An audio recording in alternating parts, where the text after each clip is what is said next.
it's not writing, but it exercises that same mental muscle.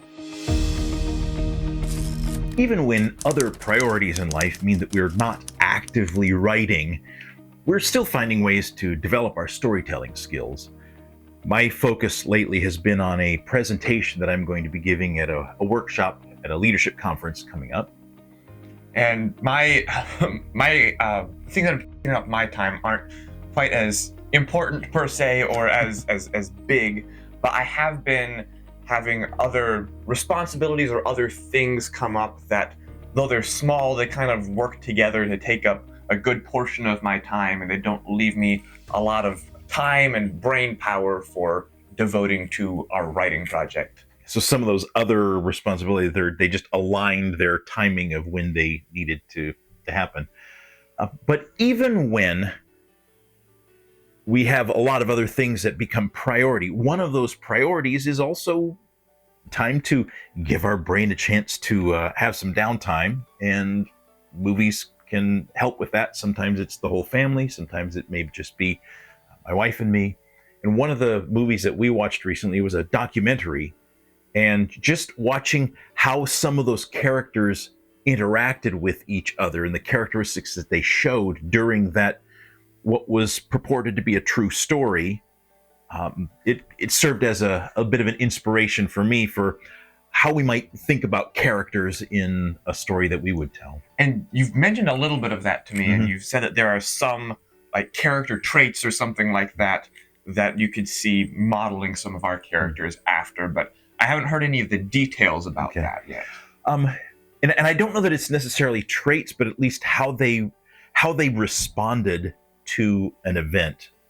So the specifics of the story in the documentary aren't really relatable, but as a placeholder for general characteristic, it was a traumatic experience that one of the people experienced, and then there was a group of friends that kind of observed it. And in that traumatic experience, the main character ended up disappearing. The rest of them left to get help, and then when they couldn't find him, they were all basically accused of murdering the other member of their group. And it was several days that they were under that kind of, what's the word I'm looking for? Scrutiny, until 5 days later, he shows up again. But then the story that he tells of what happened and their corroboration of what they observed that seemed to go with his story, that was literally incredible in the most literal meaning of that word. Nobody would believe it. They took multiple polygraph tests. They had people who made it their mission to prove their story wrong, and all of the impact, the toll that took on them personally, being attacked that way. The way two people in particular responded, one of them talked about how during that time he learned to resent that other person and became very bitter towards that other person because of what had happened to him and how that experience had affected him.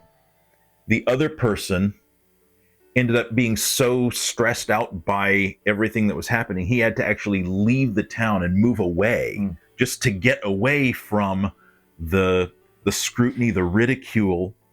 And it wasn't until years, decades later, that they were finally able to reconcile. And so seeing how one of the things that they talk about is be mean to your characters when you're writing. Let them experience really bad things. And it was just an interesting twist of how do the people around them respond? How does it affect people that aren't the main character? What are very real things that they might do? And I found that to be a source of inspiration. Yeah, that is an interesting thing to think about. When you're mean to your characters, how do the other characters that you're not as mean to respond to that meanness? It is by proxy being mean to them as well. Yes, it is. It is. So yeah, that's an interesting thing to think about when it comes to writing our stories. one of the things that has been taking up my time, not really a responsibility, but I'm involved in a group of friends that plays a role-playing game, and I have, over the course of several months now, been trying to craft a story session for us to play through. And just recently, I've been putting a lot more time and effort into kind of polishing that. But there's a lot of interesting plot and world and character development that goes into making that a story that is worth playing through. And it comes with some interesting challenges that just writing a book doesn't have, because I'm playing with other people and they are controlling the main characters. So it's almost like if we're writing our book and you control Arnold and Vanessa and Ty and Janet, and I'm writing all the world events and all the secondary and tertiary characters, and we're just sitting down and writing it. We're not thinking. I think I may think out ahead of time the world events and what other characters are going to do, but I have to use my characters to respond to what your characters are doing in the moment. And so it's a good exercise into getting to know a secondary character enough to know how they would respond in any gamut of situations. That's interesting, that parallel. We're both recognizing the importance of how the main events affect secondary characters. Yeah. That is an interesting parallel, though. Yeah, I didn't realize that before.